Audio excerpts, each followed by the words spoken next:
Salut Louisa, Salut Julie. bienvenue sur mon podcast Au-delà du succès qui vise les femmes, mais les hommes sont aussi les bienvenus, qui traite justement des différentes définitions du succès, qu'il n'y a pas qu'une. Et c'est pour ça aussi que je t'ai invitée parce que j'aime aussi ta vision et j'aimerais bien que tu la partages à plus de monde, si c'est possible. Ouais. Et, première petite question pour toi.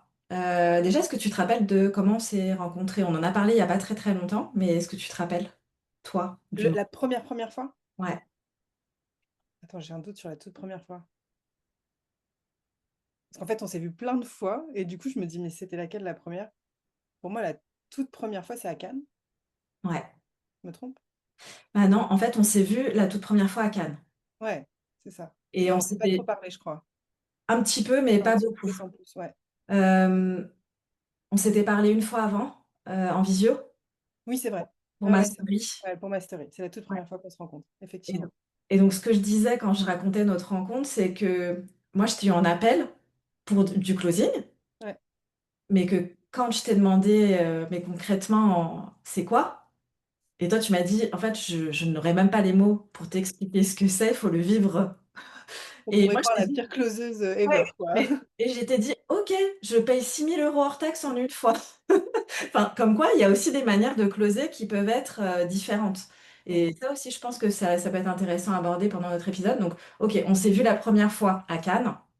Ouais. Moi, je me rappelle très bien que ce qui m'avait surpris, c'est qu'on s'était parlé une seule fois, mais qu'à Cannes, quand tu m'as dit bonjour, tu m'as fait un hug.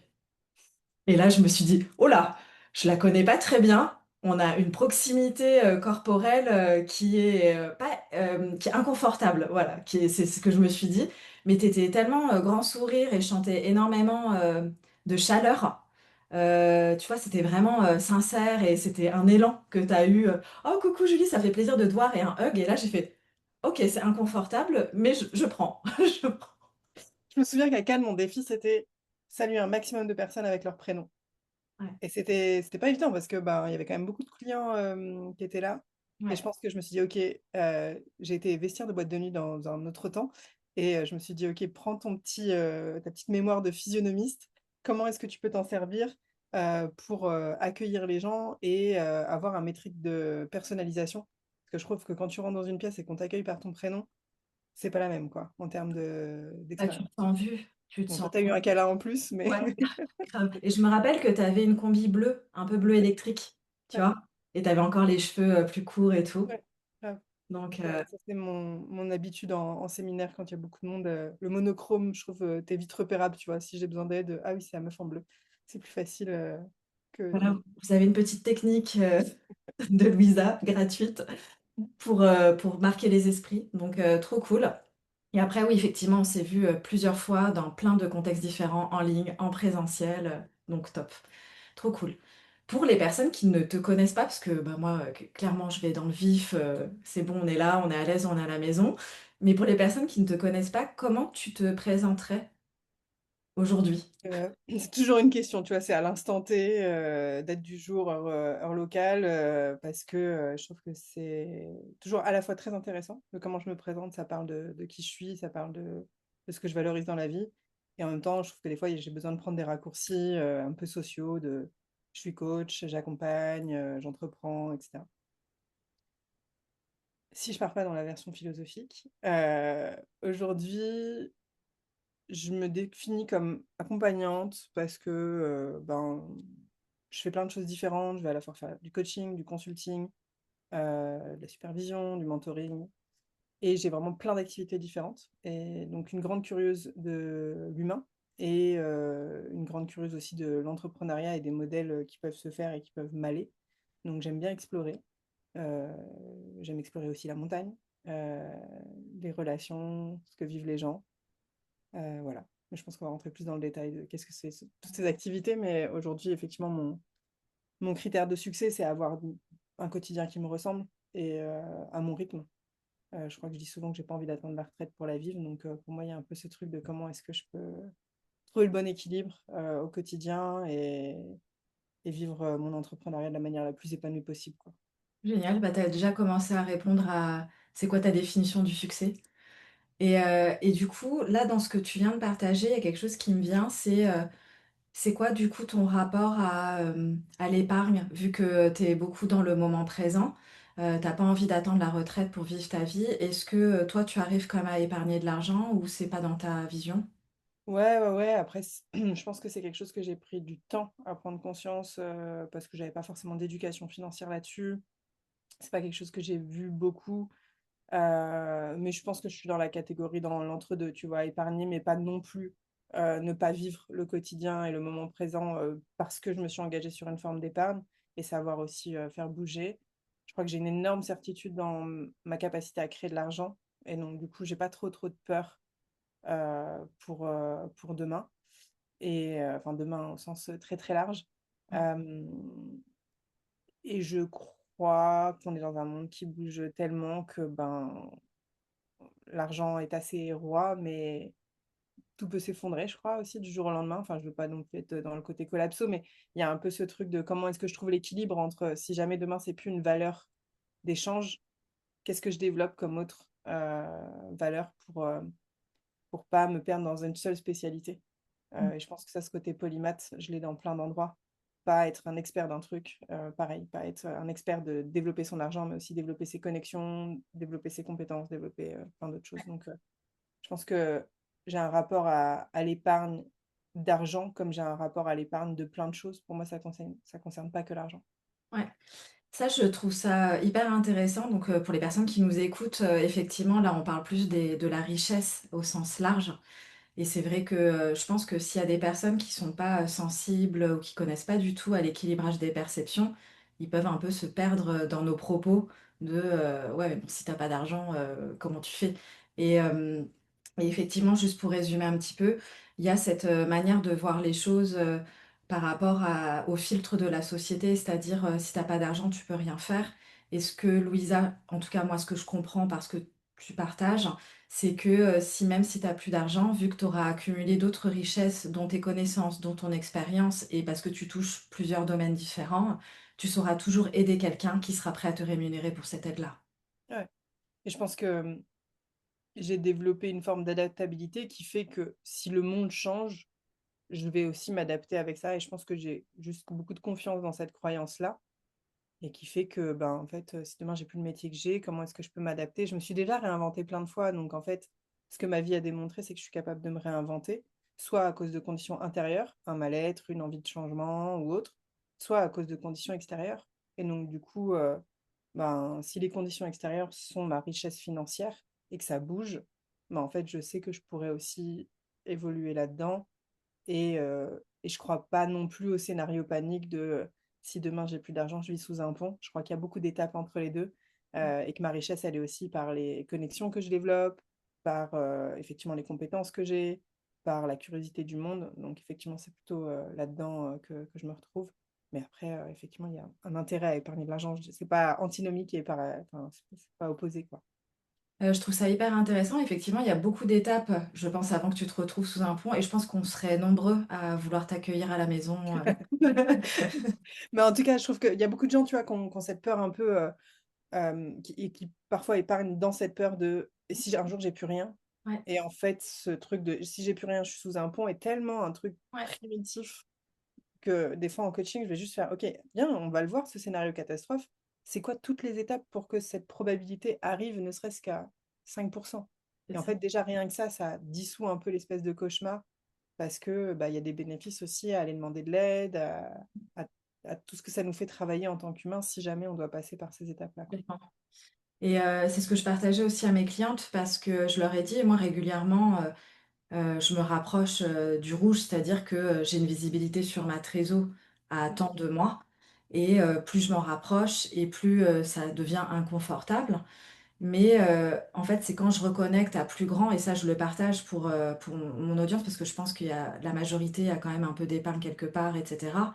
C'est plus de voir ça de manière plus holistique. C'est pas genre j'ai un compte pro et un compte perso. C'est si mon pro est dans le rouge, je peux très bien me faire un prêt avec mon perso et il n'y aura pas de problème. Et si c'est pas mon perso, ce sera. Et pour mon perso, si jamais il est vide, je pourrais toujours demander de l'aide, c'est ce que tu disais à un parent, à un des amis, etc., etc. Donc c'est plus notre capacité à demander de l'aide qu'on est amené à travailler, ce qui est aujourd'hui un peu honteux de demander de l'argent à des proches parce que ça a été un peu diabolisé, genre ne faites jamais quoi que ce soit avec l'argent, avec vos amis, avec votre famille, parce qu'après, si vous voulez vous faire rembourser, c'est une tannée, etc.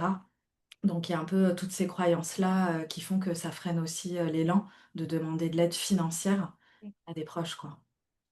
Et puis, je pense que ça vaut le coup de travailler sur ses charges là-dessus. Il y a Ouais. des communautés qui font des prêts Ouais. entre amis, entre femmes notamment, tu vois. Donc, il y a aussi à quel point est-ce que je suis claire là-dessus, qu'est-ce que ça engendre pour pas créer de dette émotionnelle non plus, Mm. et qu'il y ait un vrai équilibre dans cette relation, que ce soit pas déséquilibré et que du coup, je me subordonne à la personne parce qu'elle m'a prêté de l'argent et donc du coup, je vais dire oui à tout ce qu'elle va me dire derrière. Donc, je Exactement. pense qu'il y a beaucoup de travail autour de l'argent. Ouais. Et si je dois ajouter quelque chose sur cette notion un peu de, en fait, quand je vois le rouge arriver, quand mon critère de succès financier commence à fondre comme neige au soleil, si je suis concentrée sur cet espace de manque, c'est jamais là où je Mm. vais retrouver de l'énergie, des clients, Ouais. des partenariats ou autres, mais plutôt en me disant, OK, si ça arrive, c'est quoi tous les bénéfices pour moi que ça arrive? Et d'effondrer cette peur-là plutôt que d'être positif de ah c'est bon, je vais retrouver. Et dans ces moments-là, chez moi, il se passe des choses magiques, c'est-à-dire qu'en fait, quand je suis OK avec le fait que OK, bah si j'ai de moins en moins de clients, bah, j'ai des gens qui me recontactent, ça fait 1 an, 2 ans que j'avais pas de nouvelles et qui me disent ah au fait j'aurais besoin d'une séance ou autre et ça recrée du mouvement. En tout cas, là où l'énergie est bloquée, souvent elle est parce que c'est concentré sur je veux surtout pas que ça arrive. Et donc, du coup, je suis concentrée sur tous les petits trucs qui vont me faire dire que c'est en train d'arriver, Ouais. plutôt que tous les trucs qui sont en train de me dire qu'au contraire, je peux changer la dynamique, quoi. Ouais, complètement. Et, et je trouve ça hyper intéressant. Là, on a démarré sur le sujet de l'argent, mais c'est vrai que c'est un vrai sujet pour les entrepreneurs ou pour les salariés qui n'osent pas quitter leur job.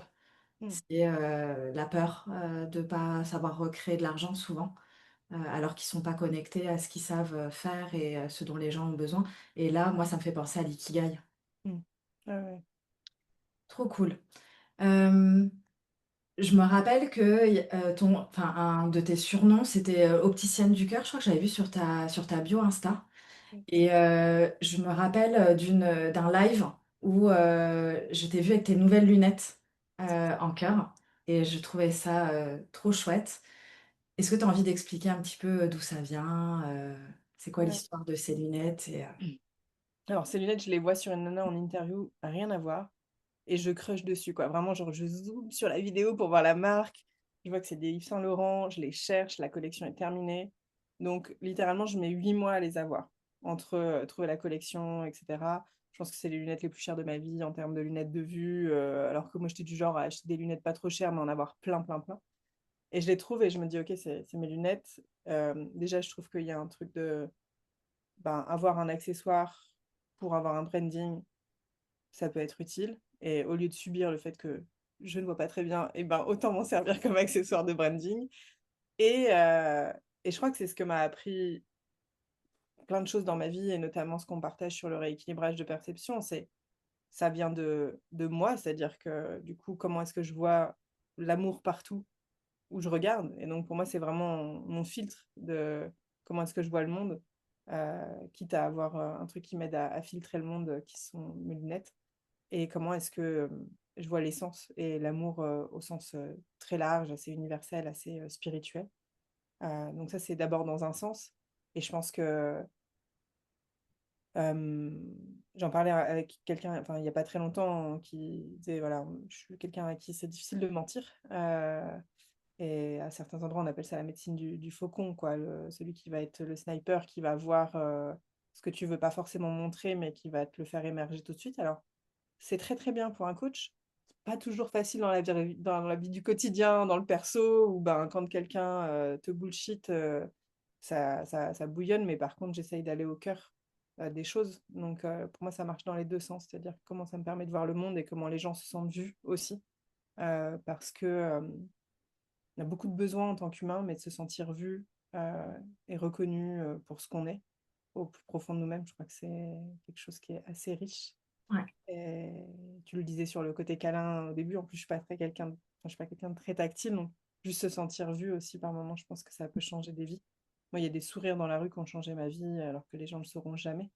Mais juste un regard a suffi. Donc pour moi, ça joue beaucoup.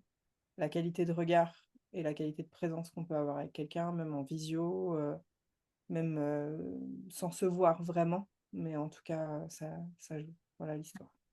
Trop beau. Et moi, je pense que je connais pas trop ton parcours avant de t'avoir connu.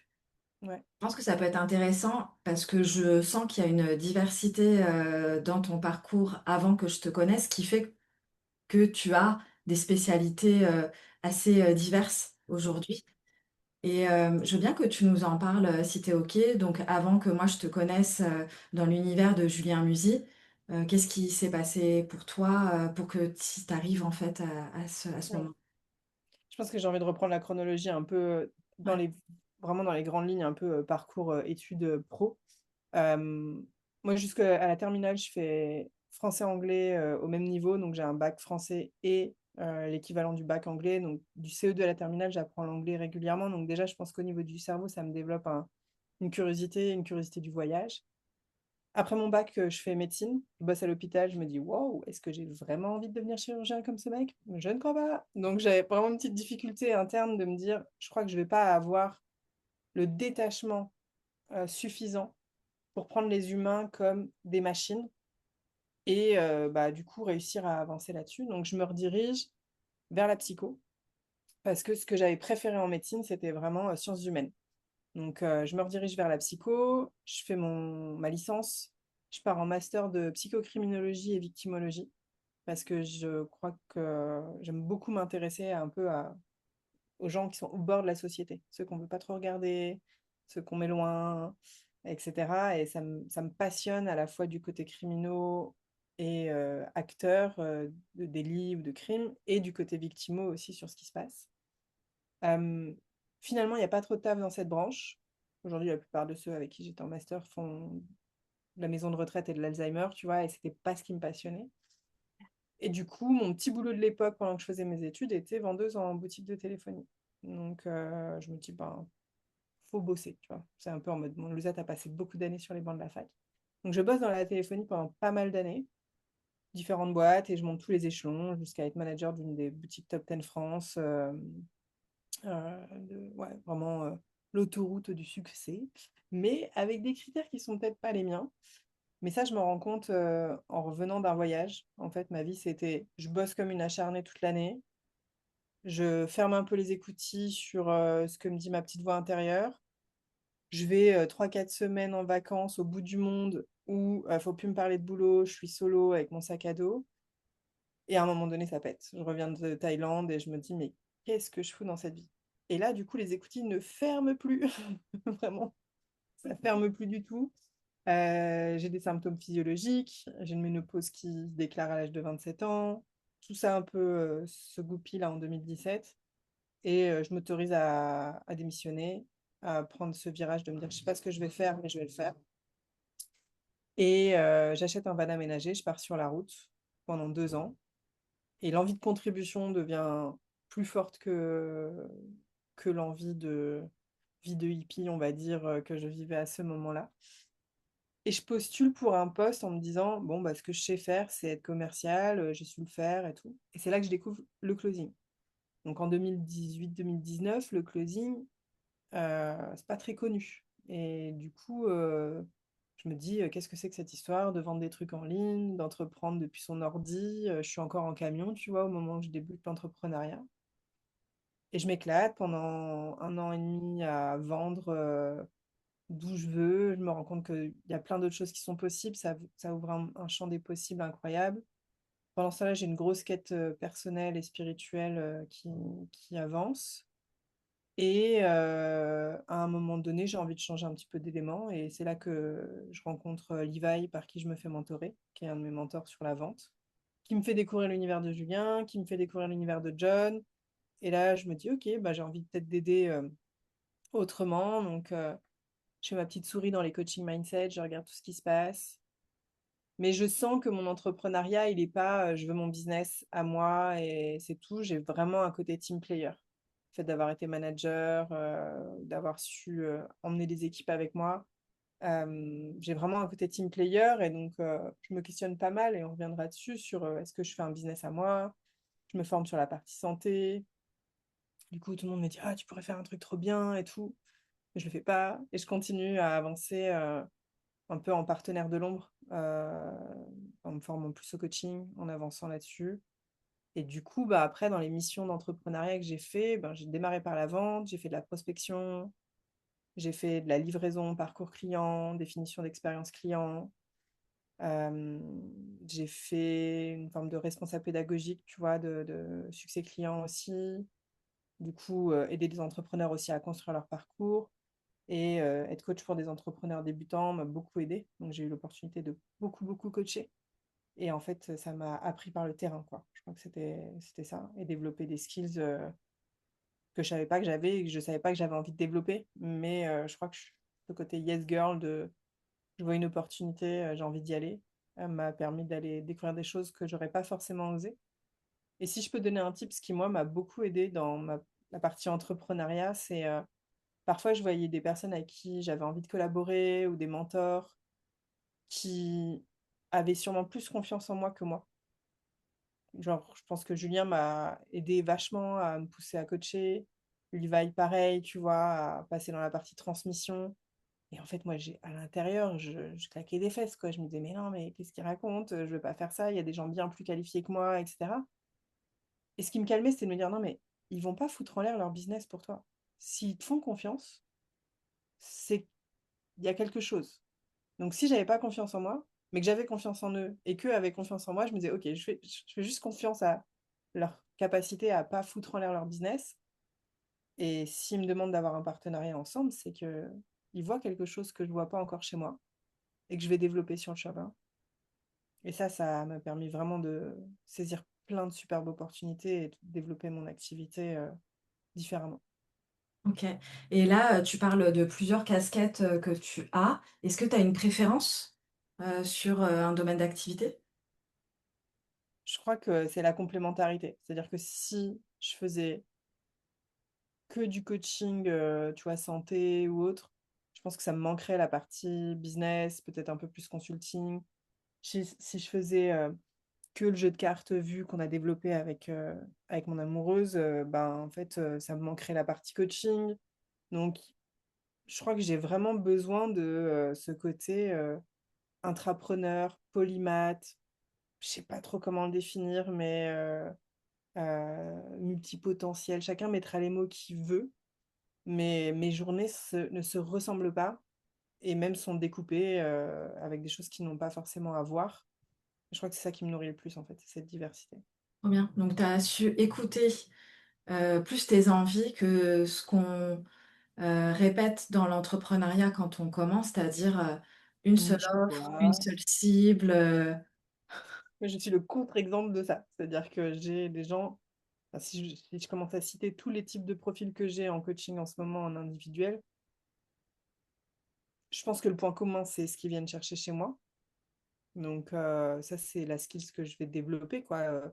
Voir les choses que tu vois pas, euh, une forme d'entièreté aussi, de pas de position de sachant ou autre, mais peut-être un partage, du brainstorming. Par contre, ça n'a pas été que facile, hein. Tu vois, je pense qu'il y a eu des moments où je me suis comparée, surtout que j'allais à beaucoup de séminaires avec plein Ouais. d'entrepreneurs très visionnaires qui cherchaient à scaler, à avancer. Je me rappelle d'un séminaire de Limitless Scaling à l'époque à Barcelone où je sais que la forme de business avec Julien à ce moment-là va s'arrêter. On ne limite impact va s'arrêter. Je le sais, les clients ne le savent pas encore. Mais il y a un peu un truc de je sais que mon activité va diminuer parce qu'en fait, c'est un de mes seuls et plus gros clients à ce moment-là. Tout le monde me dit, non mais tu sais, construis ton offre, t'as trop de trucs à faire avec la santé. Enfin, vraiment, il y a un peu un truc de, il n'y a que moi qui fais ça.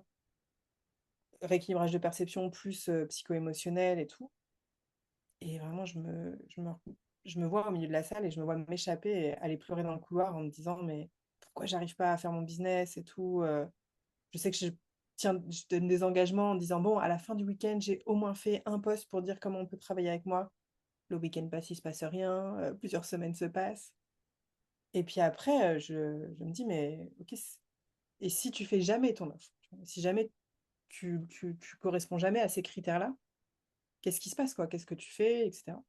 Et au moment où je suis à l'aise avec le fait que je vais pas faire comme on me demande de faire, là, j'ai plein d'opportunités qui arrivent pour continuer à faire, en fait, ce format intrapreneur ou autre. Mais ça me demande de m'asseoir sur, bah, des fois, c'est pas exactement ma vision. Parce que quand tu es dans une équipe ou quand tu soutiens le projet de quelqu'un d'autre, c'est pas ta vision personnelle, mais je crois que en fait, j'en ai pas spécifiquement. Donc Ouais, ça m'aide en fait, moi. J'ai pas envie de développer ça, d'avoir ce truc de j'ai une vision et c'est la direction dans laquelle je veux aller. Ça correspond à des profils comme le mien. Je pense que ça ouais, correspond pas à tout le monde, mais ça me correspond, quoi. je suis d'accord. Mais même quand on a notre propre business, parfois, enfin en tout cas c'est mon cas, c'est pour ça que je le partage, c'est que parfois notre vision matche pas avec l'audience qu'on a. C'est-à-dire que moi j'ai un profil où je suis hyper dans tout ce qui est visionnaire, innovant, etc. Et parfois la clientèle ne suit pas ou c'est beaucoup plus lent. Et donc bah, c'est aussi ça le challenge de personnes qui veulent pas décrocher de leur vision, de comment elles veulent développer leur business. Et oui, ça peut prendre du temps. Et il y a d'autres inconvénients qui vont avec ce genre. En fait, c'est un peu les deux extrêmes, quoi. Il y en a qui sont Ouais, au milieu, c'est-à-dire qu'ils vont matcher la demande du marché. Parfois, ils vont se mettre eux-mêmes de côté, ce qu'ils aiment de côté pour aller à la rencontre des besoins du marché. Là, ils vont avoir plein d'argent, mais ils vont s'éteindre au bout d'un moment à force de l'avoir fait trop longtemps. ouais, ouais, c'est clair. Et t'avais envie de rebondir sur un truc en Non, particulier? non, vas-y. Ouais.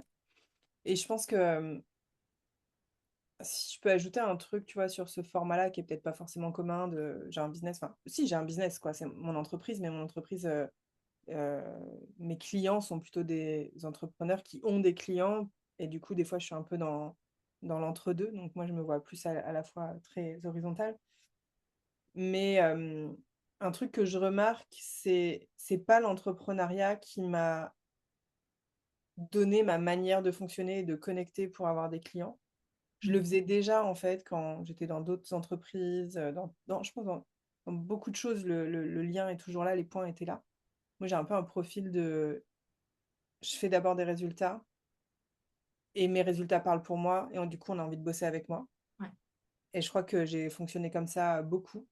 Et du coup, ça demande ben, de des fois donner sans savoir si on va récupérer, prendre ce risque-là. Ça m'est arrivé des fois de bosser pour des gens et de me dire, bah, en fait, si ça se trouve, et ils vont pas me rémunérer pour ce que je fais. Et quand j'étais chez Bouygues Télécom dans ma carrière de manager et de vendeur, bah, il y avait un peu ce truc-là. En fait, j'arrivais dans une nouvelle boutique, je faisais des résultats qu'il n'y avait jamais eu. J'étais un peu le chien qui pisse pour marquer son territoire, quoi, pour dire, OK, c'est chez moi, les gars, je vous montre que c'est possible. Venez, on y va.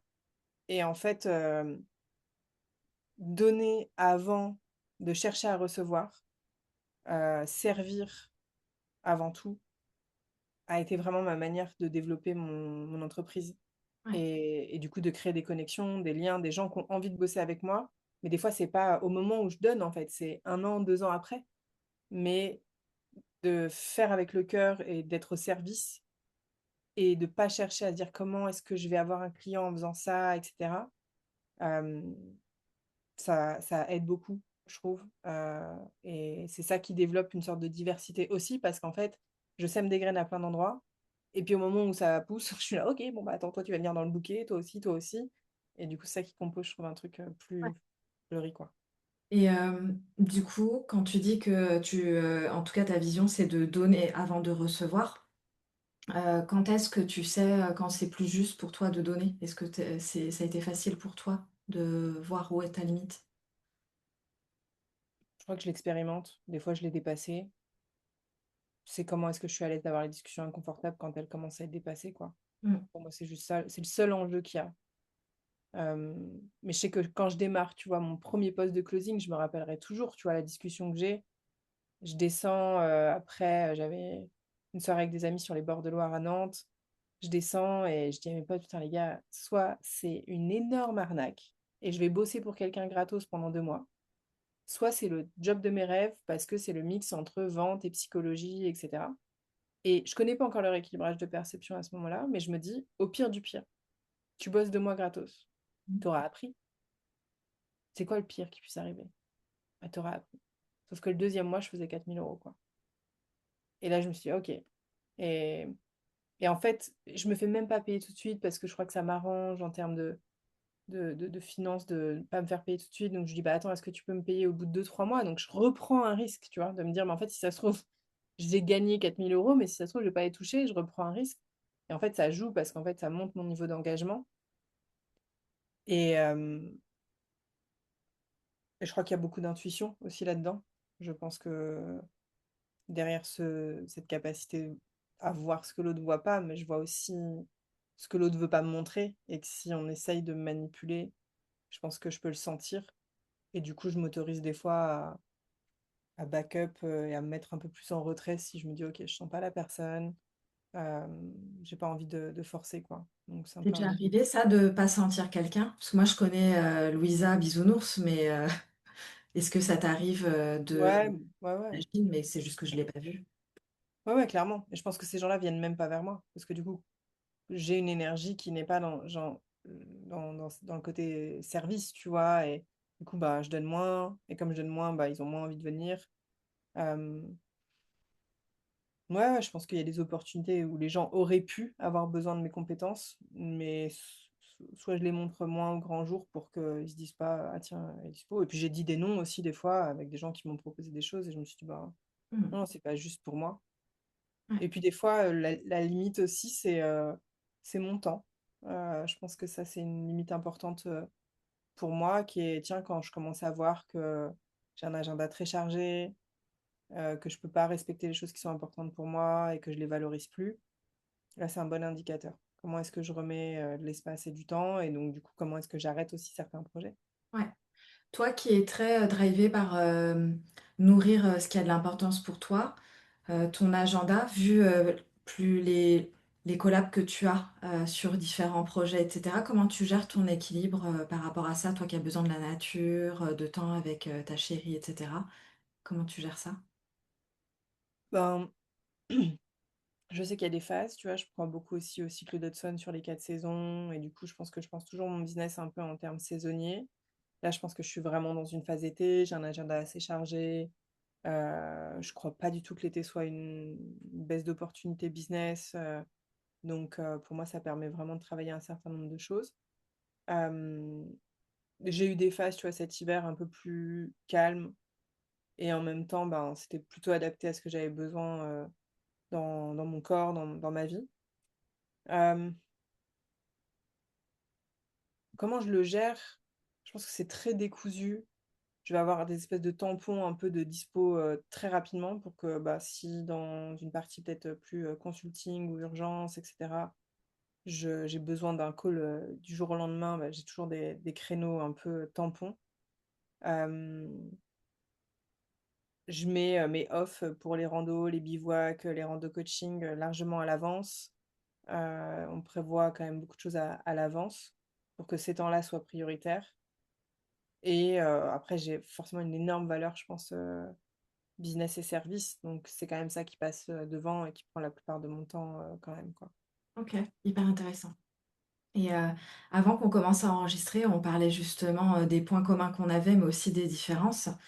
On est formé à une méthode qui est similaire, celle du docteur John de Martini, mais on n'a pas la même approche. Je sais que toi, tu travailles beaucoup avec les mots du corps. D'ailleurs, on en a parlé.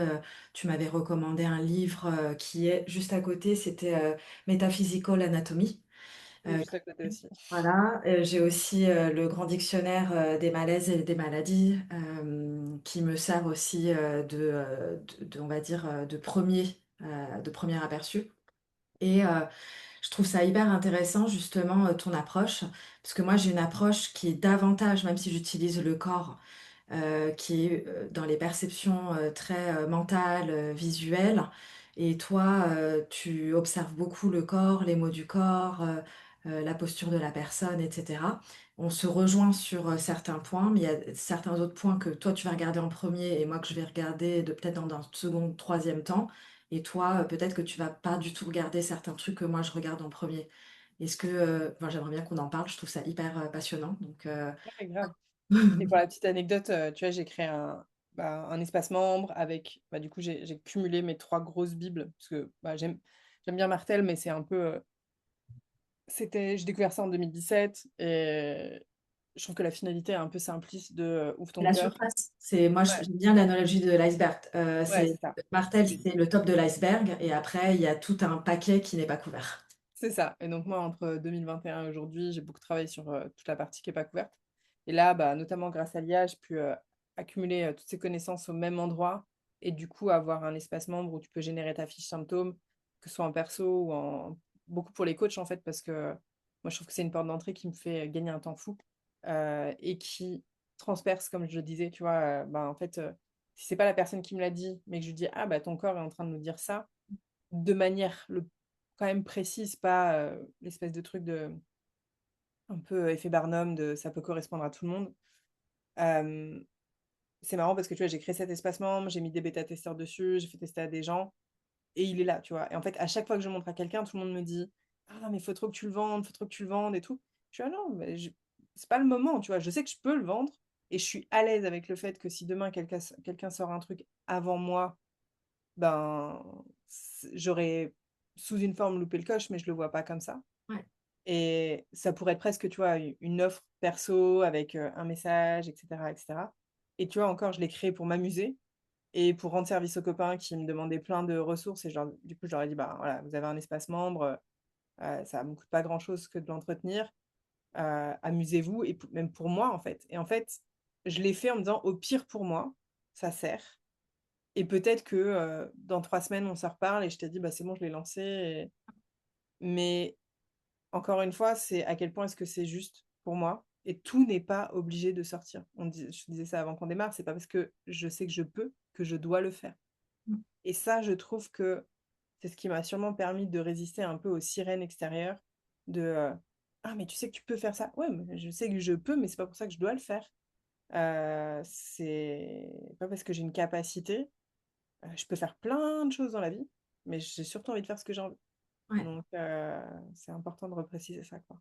Et tu nous parlais justement, de parfois tu as été tentée, de faire différemment, que parce que, bah, tu vois, tu es entourée quand même de personnes qui peuvent faire, suivre un même modèle. Notamment, à l'époque, 2020-2021, chez Julien Musi, il y avait quand même, une certaine structure, un certain process, un certain cheminement, que les gens suivaient dans son écosystème. Comment toi, tu as pu y résister, les fois où tu as été tentée, c'est-à-dire, bah, comme tu avais dit: «Oui, OK, je vais lancer mon offre», au final, tu la fais jamais. Est-ce qu'il y a d'autres moments où tu as été tentée de suivre un parcours qui n'était pas le tien? Pas tant, parce que je pense que ça a été vraiment, marquant ce jour-là, de me dire: «En fait, je suis entourée de gens qui ont une grosse vision, pourquoi moi j'ai pas cette vision?» Tu vois? Et puis je me sentais dans les visualisations me dire: «Mais en fait, moi, dans 5 ans, en fait, je vois ma vie de maintenant, mais juste, j'ai un peu plus de rides, quoi. Ouais, Donc pourquoi je vois pas, le truc, de pourquoi ça s'expand pas?» et cetera. Mais je me dis: «Mais meuf, en fait, c'est le bonheur, quoi. Enfin, c'est que c'était bien dans ta vie». Et en fait, ce qui a calmé aussi ma tentation, c'est d'avoir accès à beaucoup de coulisses et et que la vie que les gens veulent, c'est la vie que j'ai déjà. ouais, Tu sais, tu as un peu ce truc de pourquoi tu veux scaler si en fait ton but c'est passer 2 heures, dans ce qui est le plus important pour toi le matin, que ce soit, ta famille, ta créativité, ce que tu veux, passer, 3 heures à coacher puis, repasser, je sais pas, donc et tu vois, il y a un peu ce truc de la plupart des gens qui cherchent un succès fort, c'est pour ensuite vivre la vie que je mène, tu vois? Et c'est vraiment l'histoire du pêcheur mexicain, donc ça, moi, je suis le petit c'est ce que pêcheur. j'allais dire. Je suis vraiment le pêcheur qui est en mode, «Mais en fait, là, je suis en kiff sur ma playa, laissez-moi pêcher, quoi». Donc c'est pas évident, mais je le vois, tu vois? Quand je vois des gens qui viennent en rando coaching chez nous et qui se disent: «Waouh, c'est trop bien la vie que vous avez, ça a l'air doux, ça a l'air calme» et cetera, tu les vois dans leurs courses du quotidien. Par contre, ça demande de ouais, peut-être de pas aller chercher, le 250 000 € par an, minimum, et d'être sur quelque chose qui me correspond plus, en termes de ressources. Mmh. Hem, donc ouais, Ouais. là-dessus, j'ai pas l'impression qu'il y a eu beaucoup de tentations, mais en fait, les gens que je coach au quotidien et quand je vois leur niveau de souffrance, quand ils viennent me voir et leur vision et ce qu'ils veulent, des fois, ça me touche de ouf, tu vois? Vraiment, je redescends de mon bureau et je me dis: «Putain, j'ai vraiment beaucoup de chance d'avoir la vie que j'ai, quoi». Je suis Ouais. très, très reconnaissante de ça. Ouais, je comprends, et je pense que ça rejoint un peu, quand on en avait parlé à Palerme, où, Jess demande, «Ça serait quoi ta vie idéale?» Et que moi je lui dis, «Bah, en fait, juste ce que j'ai là, mais encore un petit peu plus».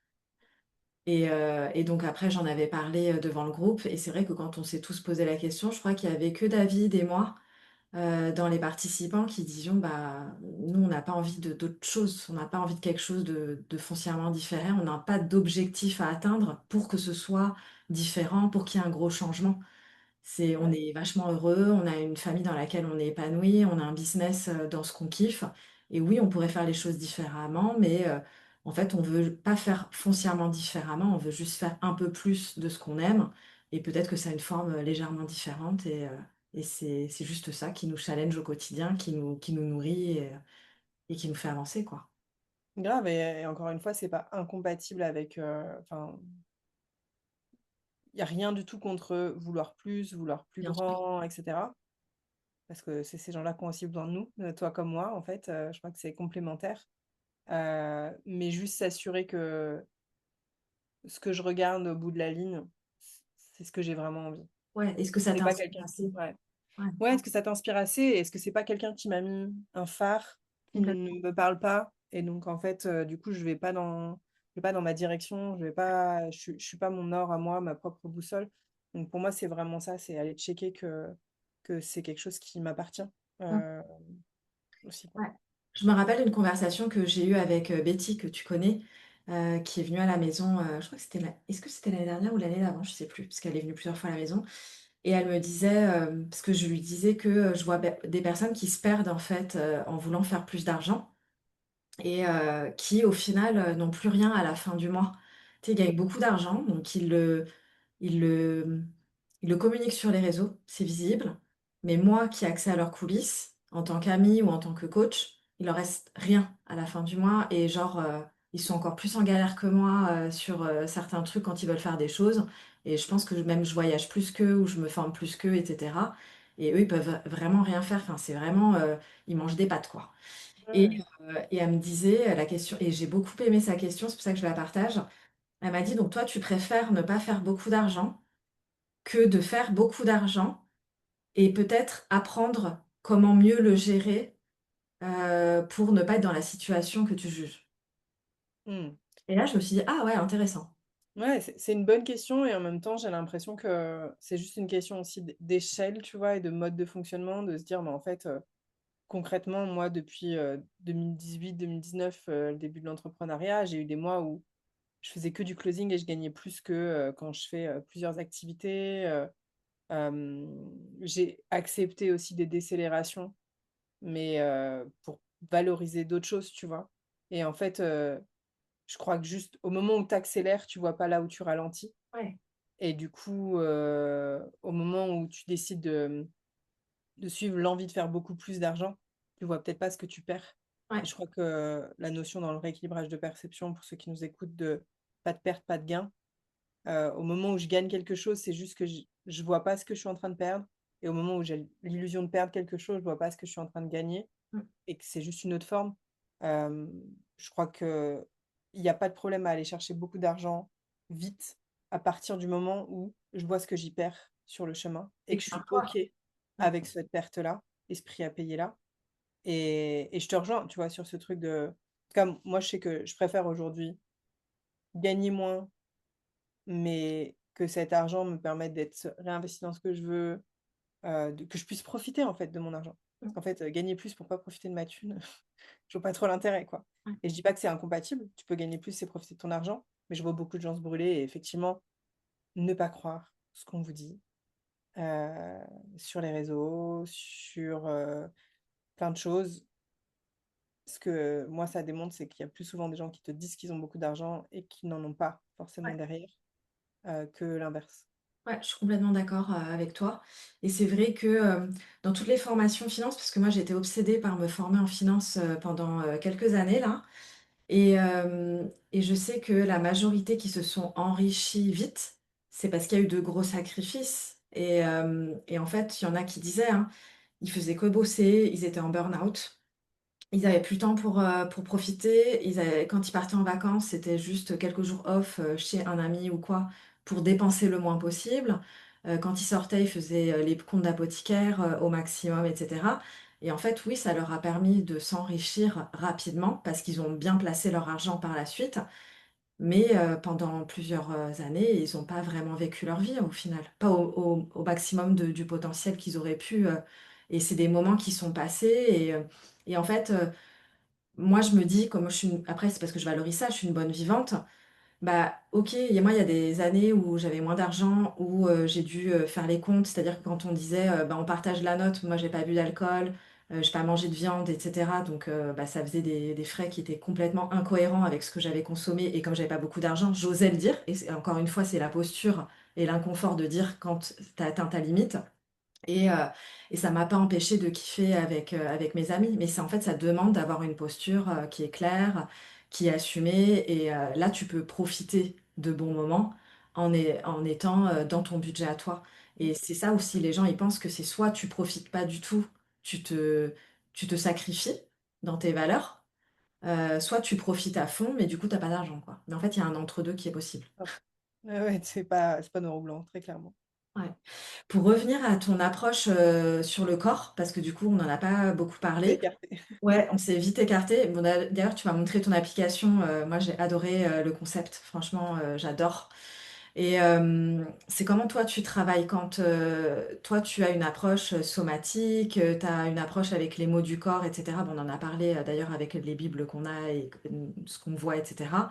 Moi, je sais que même si on a des références communes, on l'utilise pas de la même manière. Est-ce que tu as envie de expliquer un peu plus comment toi, tu l'utilises? Ouais, carrément. Moi, en fait, ça me permet de construire l'accompagnement personnalisé que je veux faire avec la personne. C'est-à-dire que généralement, je demande soit, soit avant le call découverte un peu, soit ben, dans le call découverte, j'ai des infos. Et du coup, c'est ce qui va m'aider aussi à faire des sortes de piliers d'offres, si on doit reprendre un peu les codes, même si c'est très variable. Je dis qu'il y a à peu près entre temps et temps de séance. Mais quand je travaille en individuel, euh, ça m'aide déjà au début. Ça m'aide aussi pendant, quand j'ai des clients euh, qui arrivent en disant «Ah, j'ai une douleur à tel endroit» et tout. Tu sais, quand tu fais un peu le petit check-in de début de séance où les gens, des fois, vont parler de la météo, de la santé, tu vois, c'est un peu... On dit que c'est un truc de vieux, mais je crois que c'est à tout âge. Euh, du coup, j'entends, tu vois, genre, je pense qu'à chaque fois qu'il y a quelqu'un qui me donne une information symptôme, moi, c'est pas en mode «Ah, ok, il y a ça», c'est «Ah, ok, il y a ça, qu'est-ce que ça veut dire?» Et donc, du coup, j'ai un peu ce réflexe de qu'est-ce que ça veut dire à chaque fois. Et je m'en sers aussi parfois sur des supervisions où, en fait, j'ai des clients, on débrief leur coaching pour les aider à monter en compétence en tant que coach. Et si jamais leur client à eux, dans la séance, dit un truc sur la santé, je vais leur donner aussi l'information pour leur montrer que des fois, le corps nous donne un raccourci. Parce que, en fait, si tu as accès à cette information, ça t'aide dans la direction du coaching que tu vas prendre. Et peut-être que ça va te permettre de moins être dans une phase exploratoire et d'aller être plus incisif, plus chirurgical assez tôt, toujours en laissant le choix au coaché d'avancer dans cette direction-là.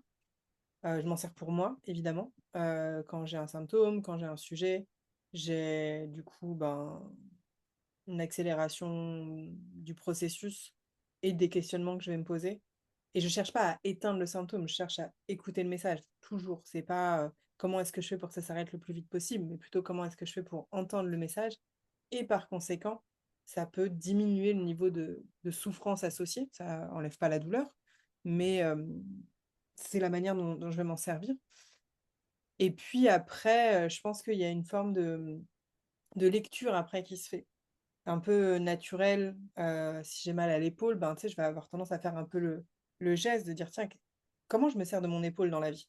Ah tiens, quand je veux tirer quelque chose vers moi, ou quand je veux dire stop à quelqu'un. Euh, donc, comment, tu vois, il y a un peu un truc de comment est-ce que je fais le geste dans ma vie, et du coup, c'est devenu un peu une seconde nature. Et je sais que ça m'aide beaucoup aussi en rando coaching. quand les gens commencent à avoir des petites douleurs ou que je regarde leur posture, je vais poser une question qui a peut-être rien à voir avec ce qu'on est en train de se dire, mais parce que je les vois, plutôt compenser à droite ou plutôt compenser à gauche, ça va me donner des indications aussi sur, leur manière de vivre le monde. Après, je suis pas du tout allée me former sur la partie approche vraiment, physique, tu vois? Comme un chiro, un ostéo ou autre, et je crois que j'ai décidé que je ne masteriserais pas le corps comme une compétence, tactile. Je me suis formée au breathwork et je le fais, mais je l'enseigne pas alors que je pourrais. Hem, je sens que je suis vraiment restée, tu vois, en me disant: «OK, je vais maîtriser le rapport corps, cœur et esprit». Hem, mais c'est la dynamique entière qui m'intéresse. C'est pas, juste le corps, c'est comme une porte d'entrée pour moi. Ouais, hyper intéressant et je vois sous quelle forme, on a des points communs et des différences. J'ai fait une retraite l'année dernière qui s'appelait Axe, Mmh. avec Mathias que tu connais et c'est justement alignement, cœur, corps et esprit. Ouais. Ça rejoint vraiment et effectivement, en fait, je l'utilise je pensais que c'était vraiment différent de comment j'utilise, mais il y a énormément de similitudes. En fait, j'ai des clients, qui vont venir en séance, qui vont parler et je vois que déjà que leur manière de s'exprimer n'est pas fluide et puis qu'ils vont se toucher la gorge. Donc je dis: «Ah, je note, tu vois, un truc à la gorge». Donc quel est le lien après avec la séance? Je ne sais pas, mais je le note et c'est vrai que pendant la séance, parfois, il y a un lien et là, je fais: «Bim, ah OK, par rapport à ça, est-ce que, effectivement». Donc je pense qu'on l'utilise quand même, de manière assez similaire alors que je pensais pas du tout et pareil pour les gestes. C'est-à-dire que si j'ai mal au cou, personnellement, je vais observer, c'est quand je fais quel mouvement que je vais avoir mal au cou. Et alors, est-ce que c'est en levant le bras ou en tournant la tête et cetera que ça s'active? Est-ce que c'est en tournant vers la gauche, vers la droite, vers le haut, vers le bas, vers le côté et cetera? C'est ça que je vais observer et c'est là que je vais me dire: «Ah OK, et qu'est-ce que je fais? Qu'est-ce que» et c'est comme tu disais, tu repousses ou tu tires. Donc je trouvais ça hyper intéressant et après moi j'ajoute aussi des lectures un peu plus subtiles, Mmh. hem bah, comme ce que je fais, dans la cartomancie, c'est-à-dire la symbolique qui va au-delà, la symbolique holistique qui moi je pense que ça Ouais, me parle aussi. Gauche, droite, les couleurs, les ouais, directions, grave. heu, Je cherchais aussi un peu moi dans le côté épigénétique, ouais, hem et des fois c'est impressionnant parce qu'il y a des choses, où en fait quand je lis l'interprétation psycho-émotionnelle, il y a des trucs qui n'appartiennent pas à la personne, qui peut être oui, dans une vie embryonnaire, dans une lignée ou autre, et c'est pas ma spécialité, mais juste le fait de le nommer, ouais, tu as l'impression que l'inconscient il a dit: «Ah OK, c'est bon, j'ai été vu, entendu, je c'est peux ça. calmer le symptôme parce qu'en fait vous avez capté qu'il y a un truc qui se passe à ce niveau-là», et je trouve ça trop intéressant. Ouais, Ouais. pareil, moi je suis pas spécialisée, dans le transgé, donc je peux noter, des choses qui se répètent de mère en fille, par exemple, souvent parce que moi j'accompagne beaucoup de femmes. Mais je vais pas aller le traiter. Tu Mmh. vois? Je dis: «Voilà, par contre, est-ce que, là, ce que tu vis, est-ce que ta mère l'a vécu sous une forme très similaire? Oui, OK. Est-ce que tu sais si ta grand-mère OK. Bah, là, ça peut être intéressant d'aller consulter si toi, ça t'intrigue, parce que là, je vois une répétition de pattern assez forte pour me demander si ça vient pas justement de ta mère, de ta grand-mère et de ta lignée, quoi». Et Donc sur le côté féminin, moi je pense que le fait de plus avoir de cycle depuis une dizaine d'années maintenant avec la ménopause m'a fait aussi bosser beaucoup sur le côté, sous quelle forme est-ce que j'ai quand même des cycles si j'ai pas de cycle menstruel? Et comment est-ce que les cycles menstruels vont impacter la capacité des gens à faire du business? Comment le cycle influence ça? Et particulièrement effectivement, les femmes dans leur business, il peut y avoir des vrais enjeux, donc c'est mmh, aussi une porte d'entrée par laquelle je rentre beaucoup dans le côté psychosomatique, parce que, tu pas à avoir envie de prospecter, quand tu es en SPM, tu vois? Peut-être ouais, tu c'est attends ça. la phase ovulatoire, quoi. Mais je suis pareil que toi, j'ai des clients qui me disent, «Je comprends pas, la semaine dernière j'étais à fond et là», je fais: «Bah, est-ce que tu as regardé où tu en es dans ton cycle menstruel?» C'est une des premières questions que je pose quand elles me parlent d'énergie, quoi. Ouais, Est-ce que tu as regardé? Parce que s'il y a aucune autre explication, mentale, c'est peut-être que c'est dans ton corps, que ça se passe, tu vois? c'est clair. Donc trop intéressant, tu vois? Je pensais vraiment qu'on avait 2 approches, très, on va dire opposées dans la porte d'entrée, mais qu'au final, Mmh. d'un point de vue holistique, on fait un peu la même chose. Mais effectivement, ça se ressemble plus que ce que je pensais.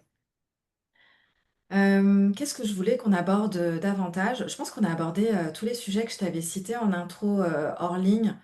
Est-ce que toi, tu vois quelque chose qu'on n'aurait pas abordé et qui pourrait être intéressant pour notre audience? Mmh.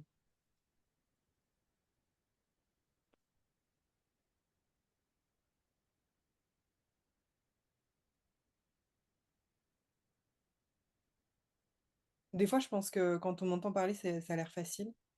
Mmh.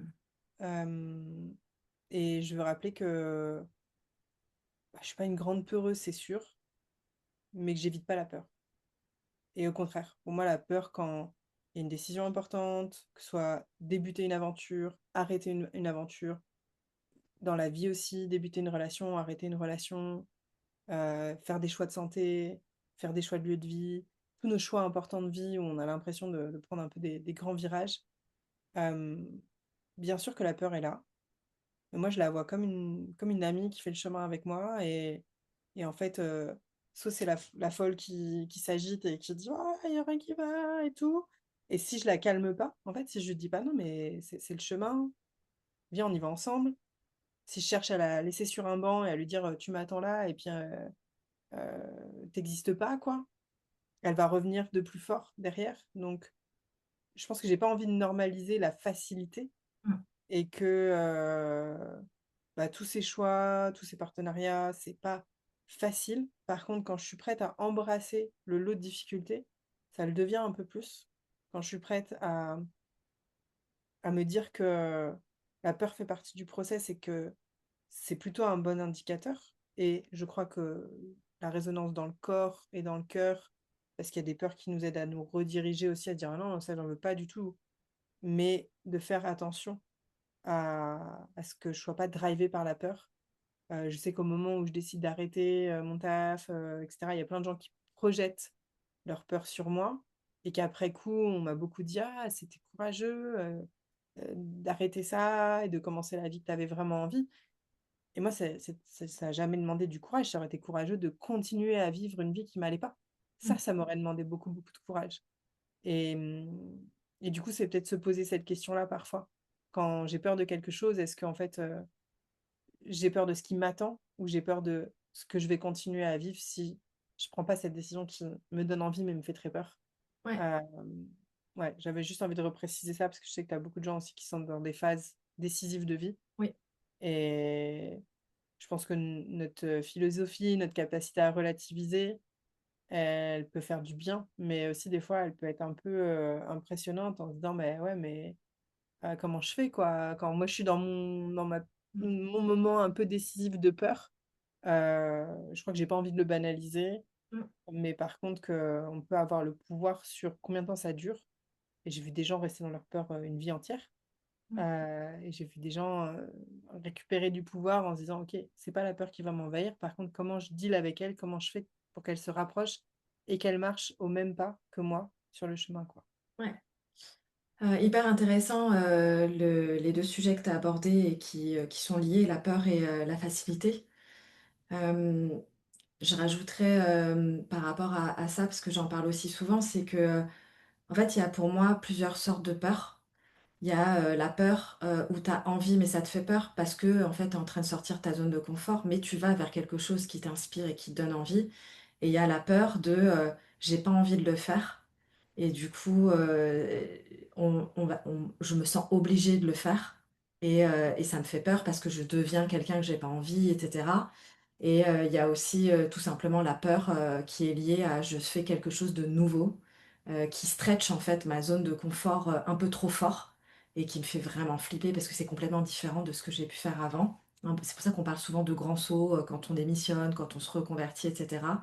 Et par rapport à la facilité, il y a 2 choses que j'avais envie de d'ajouter. C'est, comme tu le dis, c'est en gros choisis ton difficile parce que dans tout ce que tu vis, il y a une part de difficile et c'est juste, la sagesse en soi de le reconnaître.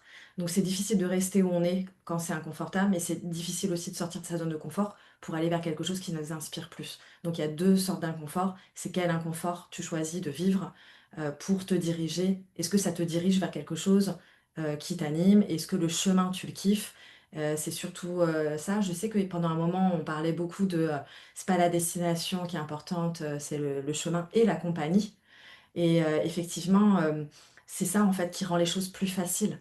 c'est que dans le difficile, quand on est bien accompagné, que ce soit par un accompagnant, et quand tu définis justement le mot accompagnante, moi je raisonne beaucoup parce que je dis plus que je suis une coach, je dis que j'accompagne, je suis accompagnante et je dis que le coaching est un outil parmi tant d'autres que j'utilise. Et donc c'est vrai que pour moi, c'est faire le chemin seul, oui. Ça peut être chouette d'essayer toute seule, mais c'est aussi et on revient, et là je pense que ça fait la boucle, à savoir demander de l'aide. Ouais, Que ce clairement. soit plus kiffant et plus fluide. Et c'est pas forcément que ça va être facile, mais que ça va être plus joyeux, plus plaisant, qu'on peut rigoler en chemin, qu'on peut voir des paysages de fou et parler, se faire challenger, mais d'une manière qui nous stimule. Hmm. Et je pense que l'accompagnant, il peut aider aussi quand on voit cette façon de voir les choses dans le côté la vie n'est qu'une succession de choix de prix à payer. Mm. Et en fait, à chaque instant, j'ai le choix de décider quel type de prix à payer je veux choisir. Ouais, Euh, je pense qu'un accompagnant peut t'aider à mettre de la clarté parce qu'en fait, si tu te dis que tu n'as pas suffisamment de visibilité sur qu'est-ce que tu es en train de payer comme prix, mm.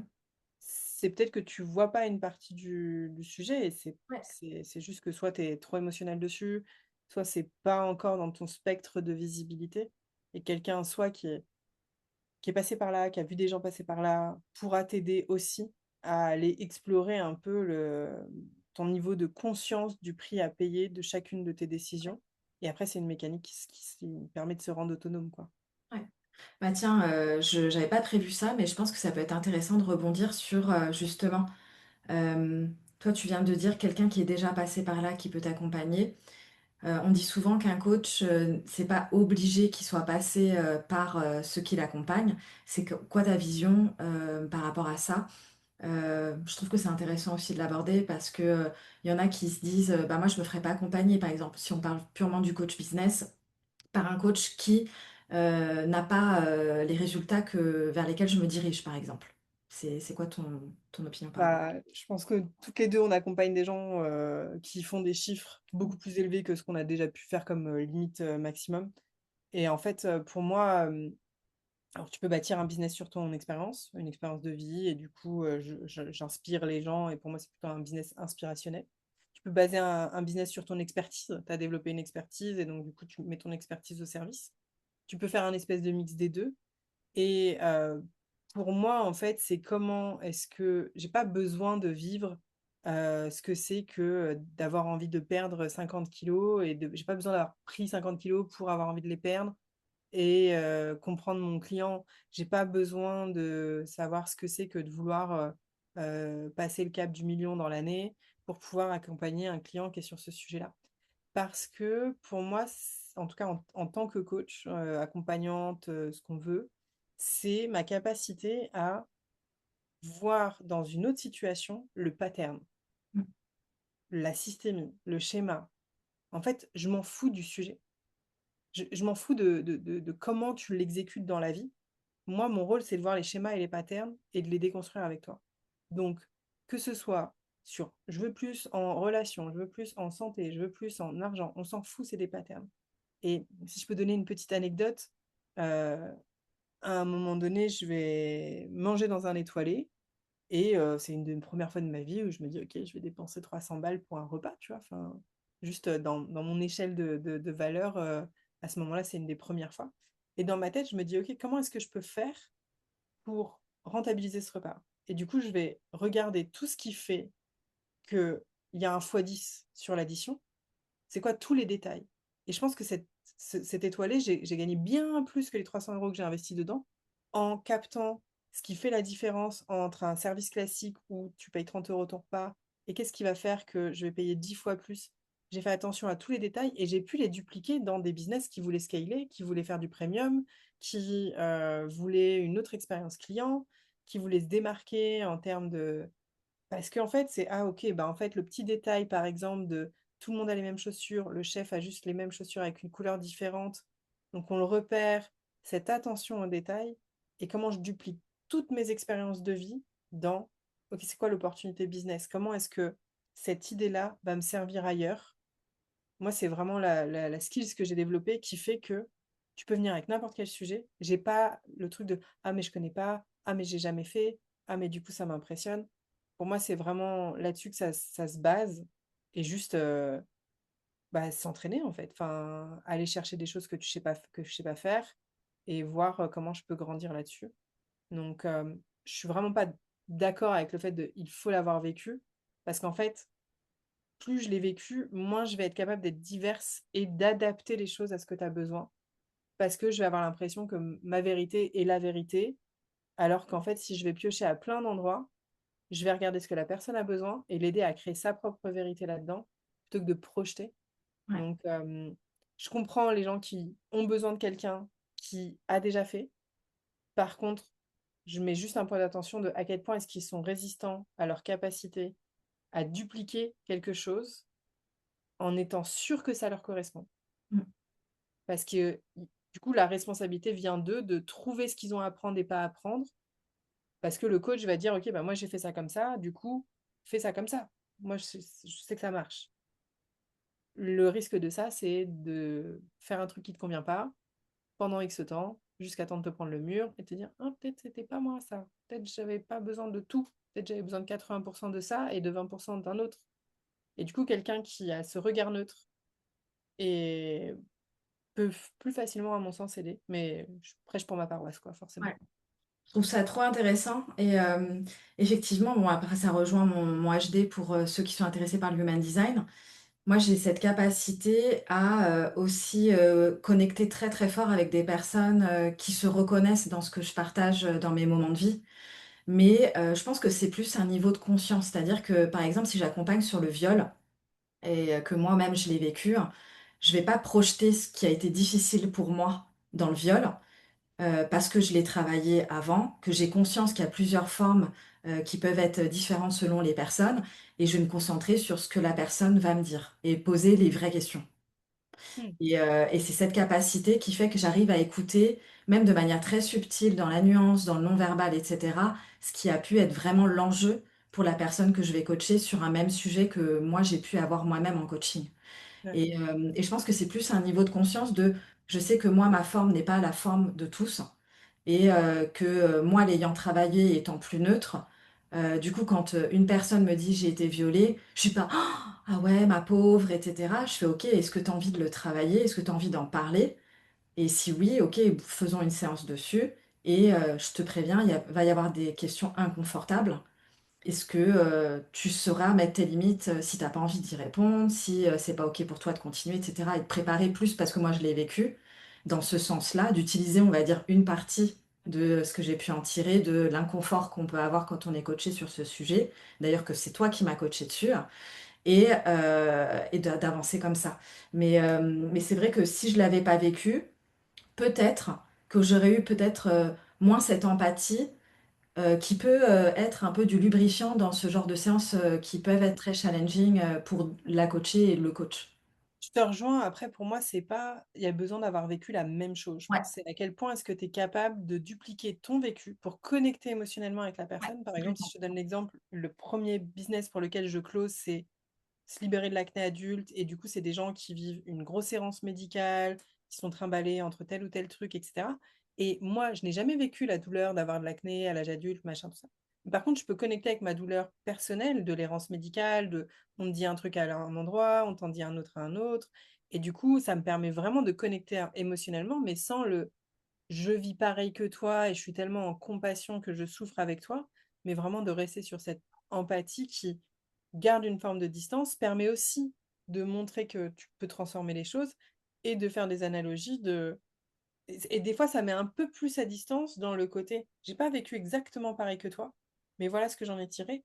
Du coup, la personne, elle prend ce qu'elle a à apprendre et moi aussi, je vais beaucoup partager en termes d'expérience personnelle, mais pas forcément exactement sur j'ai vécu la même chose, mais plutôt, tiens, j'ai vécu ça de proche, comment ça résonne pour toi? Ouais, hyper intéressant. Et là, quand je t'entends parler, ça me fait penser à, j'ai coaché il y a quelques semaines une de mes clientes qui a perdu son père. Moi, j'ai perdu mon père l'année dernière et je lui ai rien raconté de spécifique sur comment moi je l'ai vécu pour pas l'influencer justement sur son deuil. Et je pense que juste de savoir que moi je l'avais vécu et qu'elle pouvait se sentir, on va dire, comprise de manière empathique, mais que je reste dans ma posture de coach, c'est ça qui l'a le plus aidé. C'est que Ouais, j'étais plus sur elle, ce qu'elle a vécu, pas moi, comment j'avais vécu mon deuil, en fait. ouais, carrément. Donc, ouais, hyper intéressant. Est-ce que tu aurais peut-être un livre ou une ressource que tu recommanderais aux auditeurs qui a été game changer pour toi? Il y en a plein, hein. Je regarde ma bibliothèque en même temps que je te parle.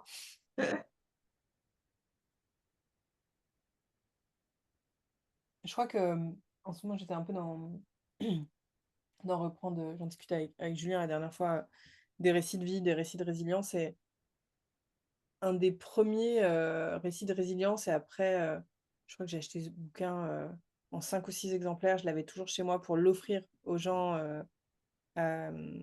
C'est un bouquin qui s'appelle 15 000 volts de Louis Derungs, Derungs. C'est un jeune homme qui a une vingtaine d'années, traverse une voie ferrée et se prend un arc électrique. Et pendant qu'il est dans le coma, ses parents sont obligés de décider qu'il sera amputé des 2 bras.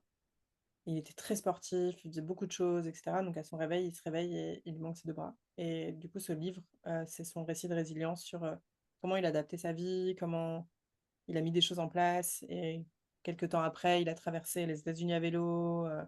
Voilà, il a fait. Et je crois que j'aime les récits comme ça de choses simples et tellement marquantes aussi, Ouais, et tellement inspirantes. Donc c'est le premier qui m'est venu en tête, je vais trop bien. pas trop réfléchir. On vous mettra le lien en description de l'épisode. Louisa, là, on est en train de clôturer notre échange. Si les gens veulent te retrouver, où est-ce que, ils peuvent te contacter? Soit depuis mon site internet, louisagérard.com, On vous mettra le lien aussi. et soit sinon sur Insta, louisa_gérard_. Je suis pas très réseaux sociaux.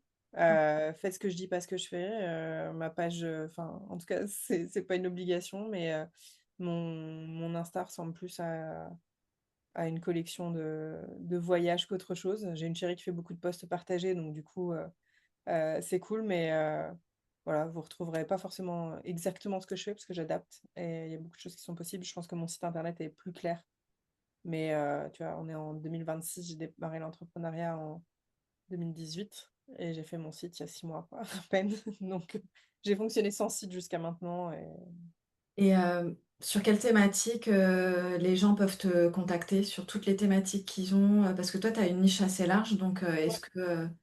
un peu toutes les thématiques, je leur dirai si je peux les accompagner ou pas, ou si je connais d'autres personnes qui sont plus adaptées dans cette situation. Après, ça peut être des gens qui ont un sujet personnel ou plutôt en tant que dirigeant et qui ont besoin d'un regard business, que ce soit pour eux, pour leurs équipes.